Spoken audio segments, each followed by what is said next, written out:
Today I'm going to show you how to make a snowflake in a very quick and easy way.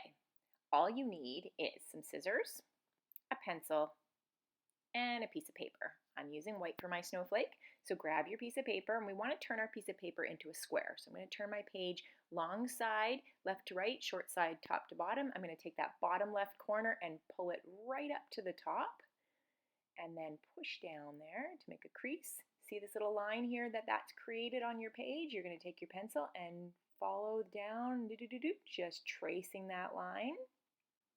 And once you have the line traced, you're going to cut it out. Now, once you cut it out, it will look like a triangle, but if you were to open it up, it would be a square. So that's what we're creating. And you can do this with any piece of paper. You just pull up the bottom to the top, cut off the excess, and you will have the shape that you need to create a snowflake. Now you have a triangle, so we're going to take this and we're going to fold it one more time here. So we're folding again. Now let me just show you. If you're confused, this is the triangle. So see how I have my triangle? I'm going to fold it. So I folded it over. There we go. Now that you have it folded, guess what? You're folding again. So fold that triangle again. Folding it again. Each time you can see I'm just pressing down to make sure those creases are nice and solid. And then you're going to see when you have your triangle, part of your triangle has the pages kind of stuck together. See, this side is a little bit stuck together or folded, and then this side is all open.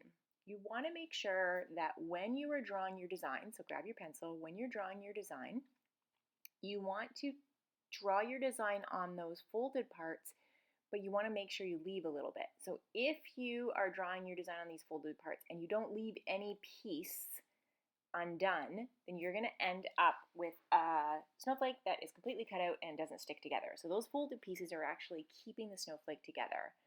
The non-folded piece, the one that's open, you can cut on that one as much as you want.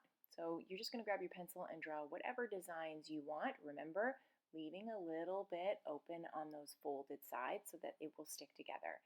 Now, if you make a mistake, don't worry. You will realize after you make the first one what you've done, and you can try it again. Once you have your design, it can be anything. You can see I've done a bunch of squiggly lines. Yours can be whatever you would like. Then you are going to cut those out. So you'll just cut right on all of your paper or all of your pencil lines all over your paper until you are all done, and then you will end up with some very unique snowflake. Remember, all snowflakes look very different, so it is going to be a nice surprise when you open up your snowflake to find out what you have created.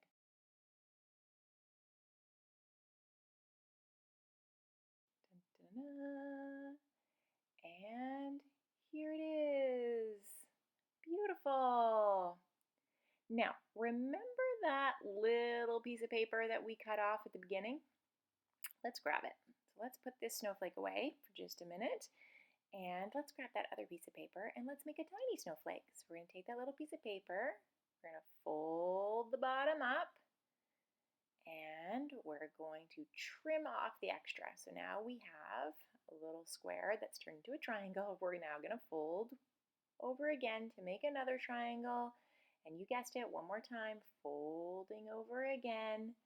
And then we're ready to create our design. It's going to be a smaller design because it's a tiny little triangle. Just remember, you want to keep a little bit of white spaces left on those folded edges to keep your triangle together, or to keep your snowflake together.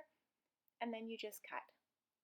You'll just cut around, and you will figure out once you make a few how you can make the edges rounded if you would like, or if you would like to cut out the centerpiece. It's completely up to you. You'll find out as you go all the mistakes that you can make, and they actually, sometimes those mistakes turn into beautiful snowflakes, but don't worry. Just try and try again until you create what you desire as your snowflake.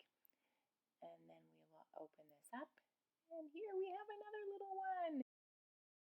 And now that you know how to make a snowflake, you can make them in different sizes, different shapes, with different designs. Thanks for joining me on Craft Club for Kids. Remember, be creative and have fun.